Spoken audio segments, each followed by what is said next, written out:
Hello मित्रों, जैसा कि आपने पहले वीडियो में देखा था कि आपने पहले वीडियो में क्या देखा? आपने पहले वीडियो में ये देखा कि हमने चार्टर एक्ट के बारे में पढ़ा। जी हाँ, मैंने चार्टर एक्ट के बारे में पढ़ा और चार्टर एक्ट से कहाँ से प्रश्न पूछे जाते हैं उन सारे प्रश्नों को आपने नोट भी किया होगा और उसकी समझ भी विकसित की होगी। आज की जो मेरी टॉपिक है वह है भारत के शासन अधिनियम या भारतीय परिषद अधिनियम से संबंधित है और यहाँ से प्रश्न भी काफ़ी ज़्यादा पूछे जाते हैं। तो अधिनियम जरा आप याद करिए कि भारतीय शासन अधिनियम या भारतीय परिषद अधिनियम के अंतर्गत कौन कौन से अधिनियम आते हैं। तो आप ज़रा रिकॉल करिए अपनी चीज़ को। मैंने शुरुआत में बताए थे 1858 का परिषद, 1861, 1892, 1909, 1935 और 1947 का अधिनियम। ये मुझे भारतीय शासन अधिनियम में पढ़ने होंगे। तो आइए बिना विलंब किए हुए हम स्टार्ट करते हैं। भारत का जो प्रथम शासन अधिनियम है वह है 1858 का भारतीय शासन अधिनियम। भारतीय शासन अधिनियम। अब देखिए मित्र, ये अधिनियम बहुत इम्पोर्टेंट है। भारतीय शासन अधिनियम बहुत इम्पोर्टेंट है। देखिए, भारतीय शासन अधिनियम के लाए जाने के पीछे कारण क्या थे? भारतीय शासन अधिनियम के लाए जाने के पीछे कारण क्या थे? पहला कारण ये था कि सबसे बड़ा कारण जो था वो था 1857 की क्रांति। थोड़ा सुन लीजिए। 1857 की क्रांति जो हुई थी तो इसमें लोगों के बीच काफ़ी ज़्यादा आक्रोश आ गया था और ब्रिटिश गवर्नमेंट के लेकर लोगों के अंदर एक घृणा का भाव उत्पन्न हो गया था। यहाँ तक 1857 की क्रांति एक ऐसी स्थिति बन चुकी थी जिससे कि ये संभावना लगाया जा रहा था कि अब अंग्रेज भारत को छोड़कर जाएंगे ही जाएंगे। लेकिन चूँकि भारत में एक यूनिटी न होने के कारण, एक दूरदर्शिता न होने के कारण 1857 की क्रांति सफल नहीं होती है। ये भारतीयों के लिए एक दुर्भाग्य का विषय था और ब्रिटिश गवर्नमेंट के लिए एक सौभाग्य का विषय था। क्यों? क्योंकि ब्रिटिश गवर्नमेंट के लिए सौभाग्य के लिए इसलिए था क्योंकि यहाँ भारत से काफ़ी ज़्यादा धन का निष्कासन अंग्रेज़ों को होता था और बहुत बड़ा लाभ होता था, जिससे कि वो वैश्विक प्रतिस्पर्धा में अपने आप को बहुत मजबूत किए हुए थे। तो ऐसे स्थिति में अगर भारत उनसे हाथ से चला जाता तो उनके लिए वैश्विक प्रतिस्पर्धा में बहुत ज़्यादा क्या होता है, बहुत ज़्यादा घाटा उनको झेलना पड़ता। इसीलिए मैं कहता हूँ कि इनके लिए सौभाग्य था कि 1857 की क्रांति सफल नहीं हो पाई। किसके लिए? ब्रिटिश गवर्नमेंट के लिए। तो उन्होंने सोचा कि दोबारा ऐसी कोई गलती न हो पाए, इसलिए ईस्ट इंडिया कंपनी के द्वारा जो कार्य किए गए, जो कारनामे किए गए, उस पर एक पर्दा डालने के लिए और लोगों के अंदर एक तुष्टिकरण लाने के लिए इन्होंने 1858 का अधिनियम लाया, जिससे कि बुद्धिजीवी के वर्गों ने, जो यहाँ के बुद्धिजीवी वर्ग लोग थे, जो विद्वान लोग थे, जो शिक्षित वर्ग के लोग थे, तमाम लोगों के द्वारा इस अधिनियम को मैग्ना कार्टा के अधिनियम से जाना गया। तो पहली बार 1858 के अधिनियम को मैग्ना कार्टा के अधिनियम के नाम से भी जाना जाता है। मैग्ना कार्टा के अधिनियम के नाम से भी जाना जाता है, ये आपको पता होना चाहिए। देखिए मित्र, मैग्ना कार्टा फर्रुखसियर के समय भी शब्द आता है और मैग्ना कार्टा फंडामेंटल राइट को कहा जाता है। अब आप इसी से अनुमान लगा लीजिए कि भारतीय संविधान के भाग 3 को मैग्ना कार्टा क्यों कहा जा सकता है। क्यों? क्योंकि व्यक्तियों के लिए व्यक्तियों के विकास के लिए ये एक तरीके से महाअधिकार पत्र है। ठीक है, महाअधिकार पत्र है। किसी के विकास करने के लिए, किसी को ऊपर को उठाने के लिए जो अधिकार आपको प्राप्त हो उसे हम मैग्ना कार्टा का अधिनियम कहते हैं। यही कारण फर्रुखसियर के द्वारा अंग्रेजों या ईस्ट इंडिया कंपनी को प्रदान किया गया था, जिसके बल पर ईस्ट इंडिया कंपनी ने भारत को गुलाम बना लिया था। और मूल अधिकार, फंडामेंटल राइट इसलिए भारतीयों को दिया जाता है कि मैग्ना कार्टा ही फंडामेंटल राइट है कि वह न्यूनतम अधिकार व्यक्ति को प्रदान हो जिससे कि एक गरीब से गरीब बच्चा बड़े से बड़े पद को अचीव कर सकता है, अगर उसके अंदर लगन और मेहनत हो तो। बशर्ते उसको सरकार ईमानदारी से फॉलो करे तो भारत में रहने वाले हर व्यक्ति को इस अवसर को प्राप्त हो सकता है। तो उसी तरीके से 1858 का जो अधिनियम था, सारे जो अब तक चार्टर एक्ट थे उनमें सबसे ज़्यादा प्रभावशाली ये कौन था? 1858 का मैग्ना कार्टा का अधिनियम। देखिए इसमें हुआ क्या था कि भारतीयों को ये लगने लगा कि जो चीज़ें लाई गई हैं ये अब हमारे लिए हितकर होने वाली हैं और जो शोषण हो रहे थे उससे मुझे बहुत काफ़ी ज़्यादा मुक्ति मिल जाएगी। ये सारी भावनाएं, सकारात्मक भावनाएं लोगों के बीच उत्पन्न हो रही थी, जिसके आधार पर लोगों ने इसको मैग्ना कार्टा कहा गया। लाया भी गया, लेकिन वो एक तरीके से तुष्टिकरण के लिए लाया गया, न कि वास्तविक रूप से उनका विकास करने के लिए लाया गया। तो आइए देखते हैं कि 1858 के अधिनियम में क्या क्या चीज़ें लाई गई और क्या क्या चीज़ें हटाई गई। तो आप एक चीज़ जान लीजिए, 1858 के अधिनियम में जो दूसरा पॉइंट आपको याद करना है वो ये याद करना है कि बोर्ड ऑफ कंट्रोल और बोर्ड ऑफ कोर्ट, तो जो बोर्ड ऑफ कंट्रोल थे और जो बोर्ड ऑफ कोर्ट थे इसको समाप्त कर दिया गया। इसको क्या कर दिया गया? इसको समाप्त कर दिया गया। भाई समाप्त इसलिए कर दिया गया, क्यों समाप्त कर दिया गया? समाप्त कर दिया गया कारण ये है कि इसके समाप्त किए जाने के पीछे जो कारण ये है वो ये है कि कंपनी के जो प्रशासनिक अधिकार थे, जी हाँ, कंपनी के जो प्रशासनिक अधिकार थे अब वो भी छीन लिए जाते हैं। प्रशासनिक अधिकार भी कंपनी के छीन लिए जाते हैं। कंपनी के प्रशासनिक अधिकार भी क्या कर लिए जाते हैं? छीन लिए जाते हैं। जब कंपनी के प्रशासनिक अधिकार छीन लिए जाते हैं तो ऐसे स्थिति में बोर्ड ऑफ कंट्रोल और बोर्ड ऑफ कोर्ट की कोई ज़रूरत है? नहीं है। क्लियर? बोर्ड ऑफ कोर्ट का गठन रेगुलेटरी एक्ट 1773 के तहत किया गया था और बोर्ड ऑफ कंट्रोल 1784 में किया गया था, जिसके बारे में मैंने आपको बताया था। जब कंपनी के प्रशासनिक अधिकार छीन लिए जाते हैं तो इन दोनों का क्या मतलब? कोई मतलब नहीं है। अब होता क्या है, इसके जगह पर यहाँ पर दो चीज़ें लाई गई, और दो चीज़ें क्या लाई गई? यहाँ पर एक चीज़ें लाई गई, भारतीय सचिव का पद लाया गया। जी हाँ, भारतीय सचिव का पद लाया गया और यहाँ पर लाया गया केंद्रीय विधान परिषद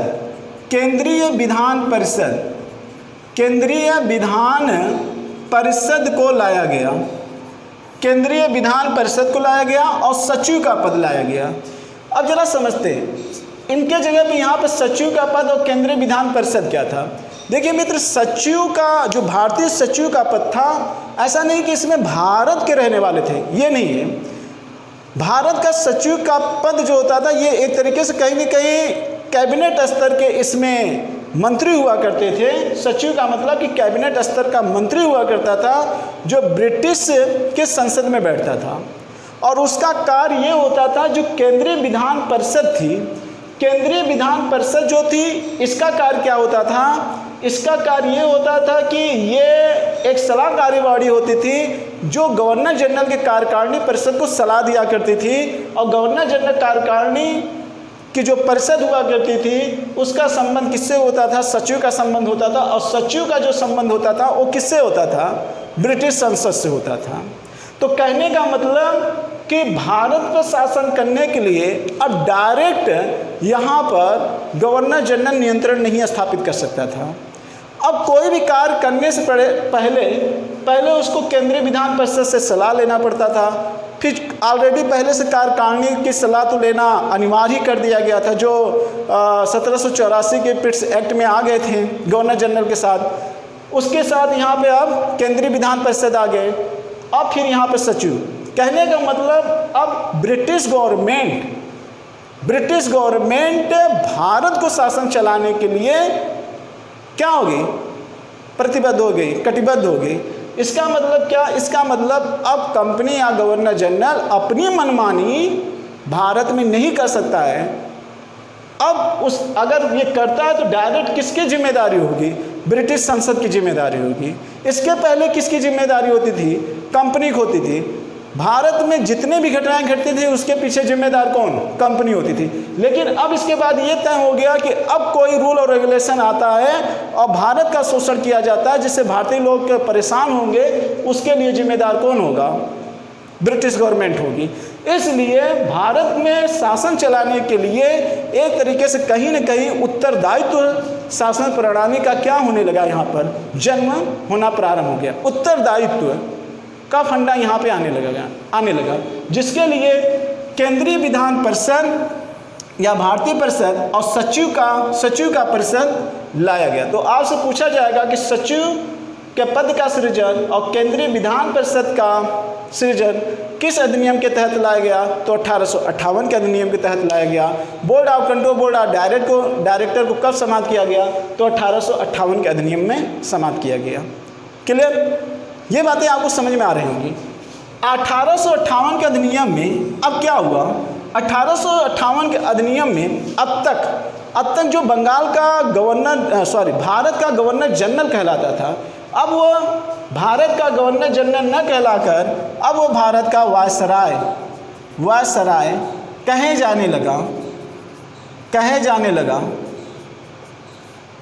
क्यों? क्योंकि गवर्नर जनरल की कहीं न कहीं शक्तियाँ क्या हो गई? अब धीरे धीरे कम होती चली गई। उसके प्रशासनिक अधिकार छीन लिए गए। ईस्ट इंडिया कंपनी के प्रशासनिक अधिकार क्या कर लिए गए? छीन लिए गए। अब उसके जगह पे यहाँ पे वायसराय का पद आ गया। ठीक है, तो भारत 1858 के अधिनियम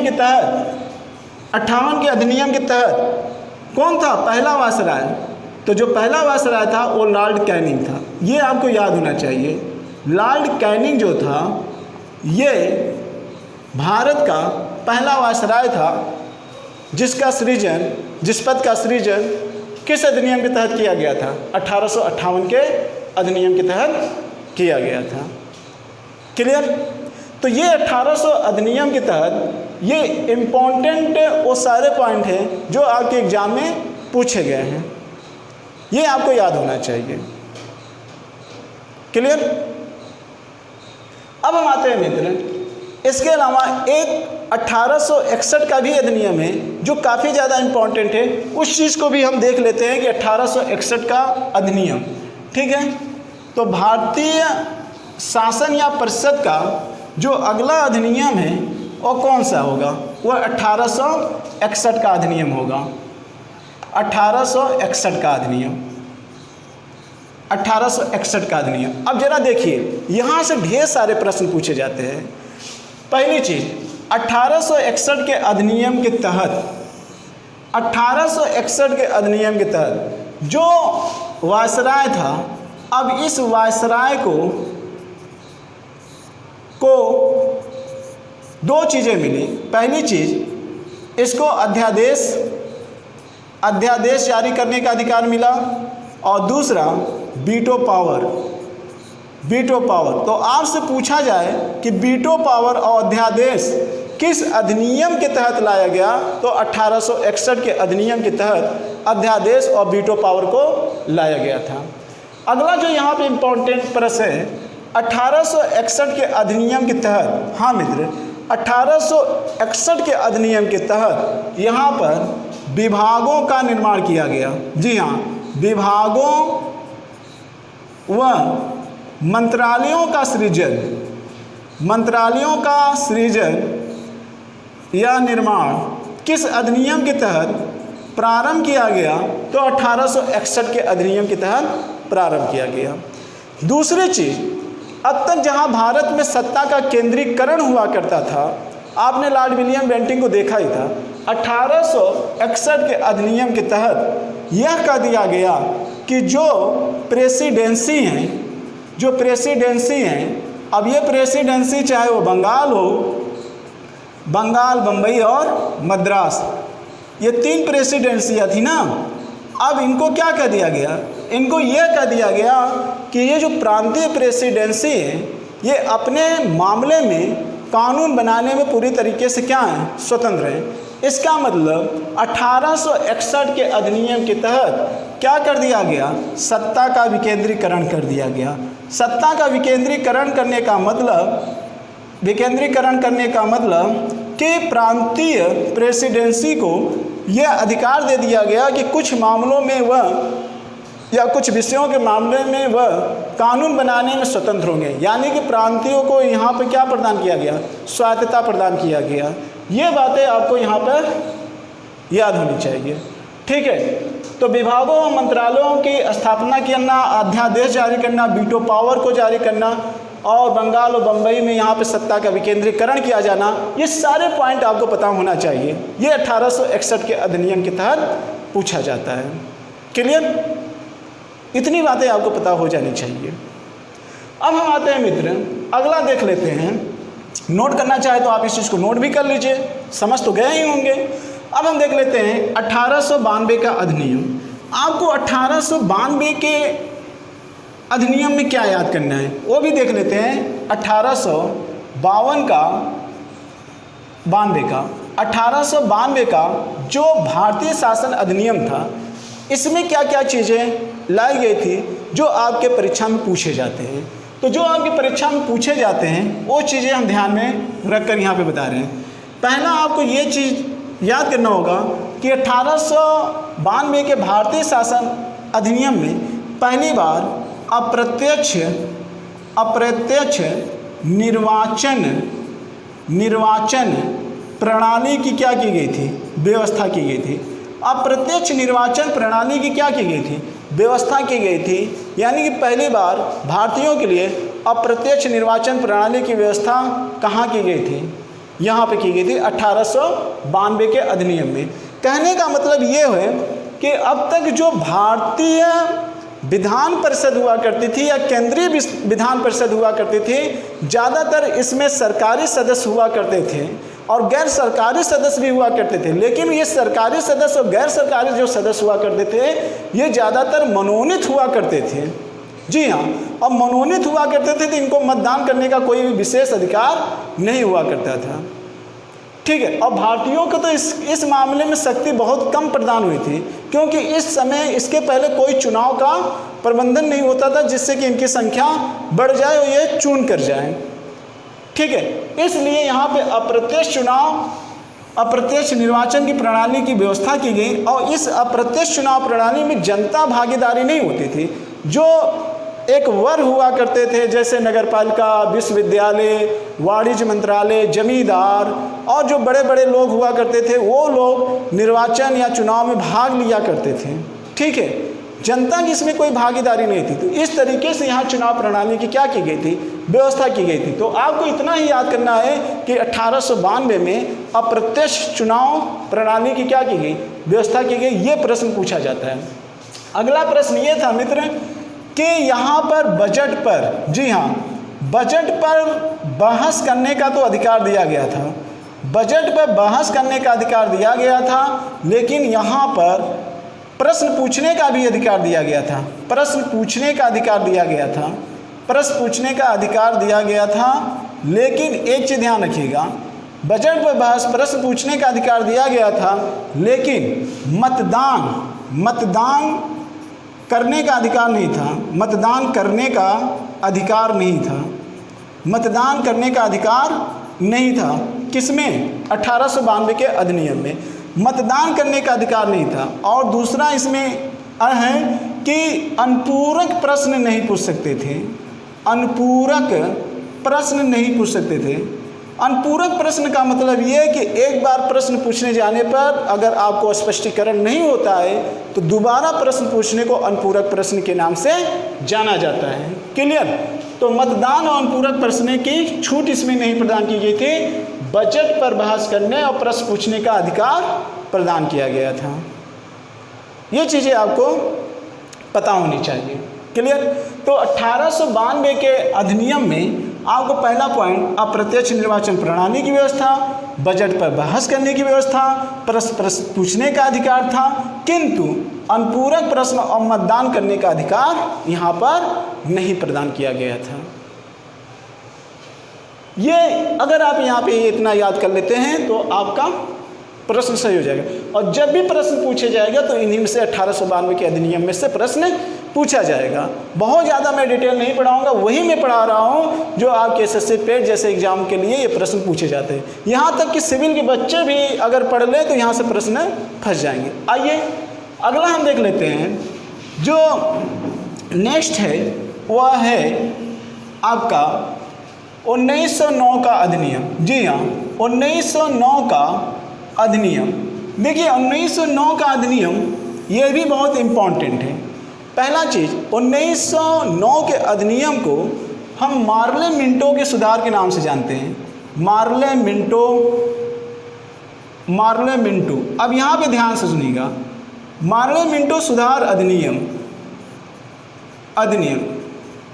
यहाँ जो मार्ले है वो सचिव है और जो मिंटो है ये वायसराय है। ये भी प्रश्न आपके एग्जाम में पूछा गया है कि मार्ले और मिंटो का क्या मतलब होता है। तो मार्ले का मतलब सचिव और मिंटो का मतलब यहाँ वायसराय से संबंधित है। अब देखिए मित्र, जो यहाँ पे प्रश्न पूछे जाते हैं थोड़ा सा उस प्रश्नों को ध्यान में रखिए। एक चीज़ मैं आपको थोड़ी सी यहाँ पे ऐतिहासिक पृष्ठभूमि में क्लियर कर देना चाहता हूँ। देखिए हुआ क्या कि अब धीरे धीरे 1885 में तो भारतीय राष्ट्रीय कांग्रेस की स्थापना तो हो चुकी थी। अब राष्ट्रीय जो कांग्रेस की स्थापना हो चुकी थी तो यहाँ से कांग्रेस बड़ी तेज़ी से परिपक्व हो रही थी और इस बात का डर अंग्रेज़ों को सता रहा था। और ये डर जो उनको सता रहा था तो उनकी एक नीति बनना चालू हो गया कि फूट डालो और राज करो। और लॉर्ड कर्जन के द्वारा ये नीति लाई जाती है। अगर ये नीति नहीं लाई जाती तो भारतीयों या जो कांग्रेस की मांग थी वो अपनी मांग मंगवाने में पूरी तरीके से सफल हो जाते।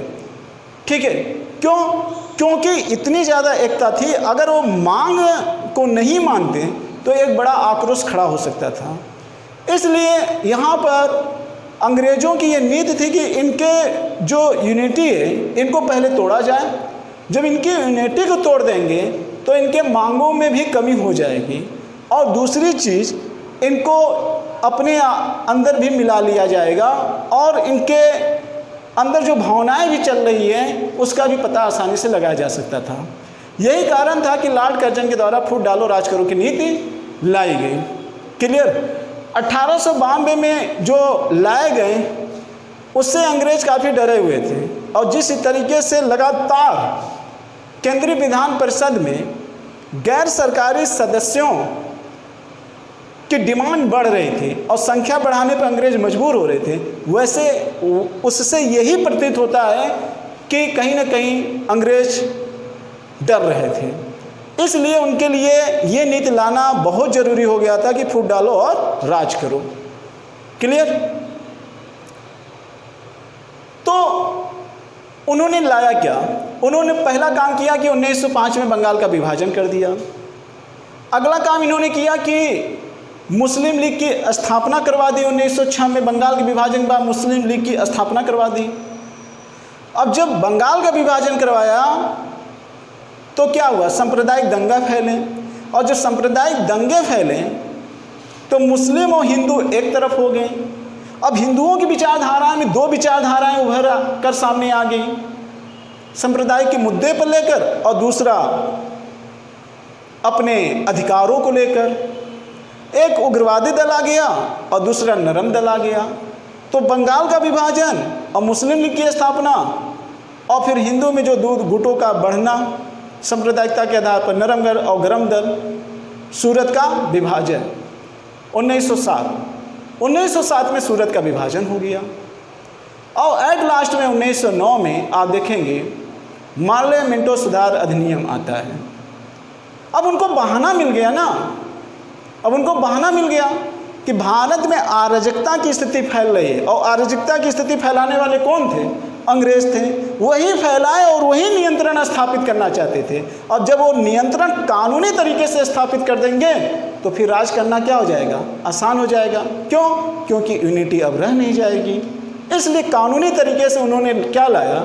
1909 में सबसे बड़ा कार्य किया कि उन्होंने 1909 में पहली बार सांप्रदायिकता के आधार पर चुनाव कराए जाने की बात कही।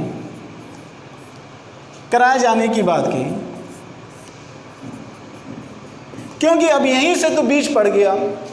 सांप्रदायिकता के आधार पर चुनाव कराए जाने की बात का मतलब ये यहाँ पर यह है मित्र कि अगर मुस्लिम लीग है, अब ये मुस्लिम लीग है, अब इनकी मांग क्या थी कि जो चुनाव हो इनके क्षेत्र में हो और जो चुनाव में प्रत्याशी खड़े हों वो जो प्रत्याशी हो वो किससे ताल्लुक़ रखते हों? मुस्लिम से ताल्लुक़ रखते हों। ठीक है। और जो वोट देने वाले भी हो वो कौन हो, वो मुस्लिम हो, ठीक है। क्योंकि जनसंख्या के आधार पर भारत में सत्ता बनने के लिए या बहुमत बनने के सबसे ज़्यादा प्राथमिकता कांग्रेस की थी, और यही भ्रम अंग्रेज़ों ने डालना प्रारंभ किया और वो सफल भी हुए। इसके साथ साथ एक राजनीतिक सत्ता का भी एक बहुत बड़ा वजह था, और धार्मिक घटनाएं थी वो तो एक बहाना था। बहाना तो मेन किसका था? राजनीतिक सत्ता को प्राप्त किया जाना बहुमत के आधार पर, ठीक है। तो ये जब चीज़ें आ गई तो लोगों के अंदर लालच होना प्रारंभ हो गया। और केवल ये चीज़ें यहीं पर नहीं आई, सांप्रदायिकता के आधार पर आगे चलकर देखेंगे तो सिख भी सामने उभर के आते हैं। इसमें कुछ वाणिज्य और व्यापारी थे वो भी उभर कर सामने आते हैं कि अब पृथक निर्वाचन के आधार, केवल सांप्रदायिकता के आधार पर नहीं होना चाहिए बल्कि समूह के भी आधार पर होना चाहिए, जिसमें वाणिज्य के भी लोग आना प्रारंभ हो गए थे। लेकिन कांग्रेसियों ने हद तक चीज़ों को क्या किया, बहुत संभाला। एट लास्ट में मुस्लिम लीग बनी रही और आगे चलकर भारत का विभाजन हो गया। लेकिन अंग्रेज़ों ने जो यहाँ नीति अपनाई थी उससे तो भारत के कई टुकड़े होने वाले थे। लेकिन कांग्रेसियों की दूरदर्शिता के होने की वजह से भारत को कई टुकड़े होने से बचा लिया गया। और गांधी जी तो एट लास्ट में सोच रहे थे कि पाकिस्तान भी न बने, उनकी पूरी कोशिश थी, लेकिन जो होने वाला है वो तो होकर ही रहता है। वो आप और हमारे बस में नहीं है। किसी एक के सोचने पर सिर्फ खुद को बदला जा सकता है, दुनिया को बदला नहीं जा सकता है। आइए आगे चलते हैं।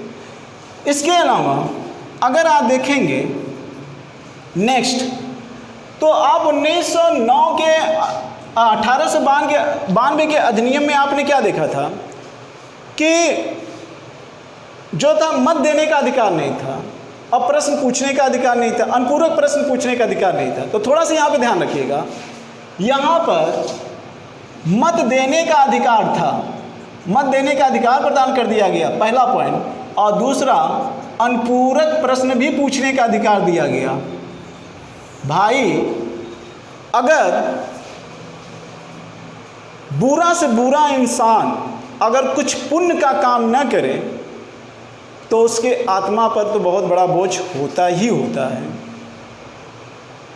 आपने तो ऐसा जानते हैं कि अक्सर बुरा काम करने वाले पुण्य का भी काम करते हैं। ईश्वर का भय किसको नहीं है? सबको होता है। लेकिन अंग्रेजों का यहाँ ईश्वर का भय नहीं है। अंग्रेजों का यहाँ तो सिर्फ तुष्टीकरण की भावना है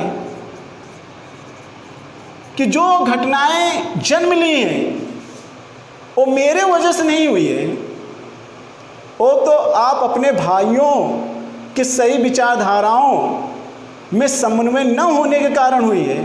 अगर मेरी ये सोच होती तो हम आपको मत देने का अधिकार क्यों प्रदान करते और अनुपूरक प्रश्न पूछने का अधिकार क्यों देते, जिसकी मांग आप 1892 में किए थे। अंग्रेज तो अंग्रेज ही थे, उन्हीं की न केवल विशेषताएं हमारे संविधान में ली गई है बल्कि आज उनकी विचारधाराएं हम ढो कर चल रहे हैं और हम ढो रहे हैं, लेकिन उस पर साक्षात्कार अभी नहीं हुआ है। ठीक है, और होना भी जरूरी है। देखिए ये बातें यहाँ पे तो मत देने का अधिकार यहाँ पर प्रदान किया गया, लेकिन ध्यान रहे यहाँ पे मत देने का अधिकार पुरुषों को प्रदान किया गया था, महिलाओं को मत देने का अधिकार यहाँ पे प्रदान नहीं किया गया था। यानी कि अब जनता को वोट देने का जो प्रारंभ हुआ था वो 1909 में हुआ था अप्रत्यक्ष चुनाव प्रणाली में, इसके पहले नहीं था। बात समझ में आई? इसके पहले नहीं था। और महिलाओं को मत देने का अधिकार 1919 के अधिनियम से ही प्रारंभ होता है। तो ये हम समझ सकते हैं कि ये सारी चीज़ों को आप समझ गए होंगे। ये सारे पॉइंट आपके एग्जाम में बनते हैं, इसको ज़रूर याद कर लीजिएगा। कैसे कैसे प्रश्न बनते हैं वो सारे प्रश्नों को मैंने यहाँ पर चर्चा किया। अगर आप इस चीज़ को समझ लिए होंगे, इन सारे तथ्यों को रट लेंगे तो 1909 के अधिनियम से एक भी प्रश्न गलत नहीं होगा। क्लियर? भारतीय शासन अधिनियम का इसके बाद जो वीडियो आएगा वो 1919 के अधिनियम, 1935 का अधिनियम और 1947 के अधिनियम पर चर्चा होगी। और उसी के साथ भारतीय शासन या परिषद का अधिनियम तो समाप्त हो जाएगा, लेकिन संविधान के कुछ बेसिक तुलनात्मक अध्ययन की चीज़ें बाकी रहेंगी, जिस पर हम सारांश में आगे चर्चा करेंगे। तो इसी के साथ जय भारत, जय हिंद। नेक्स्ट वीडियो में फिर मिलते हैं।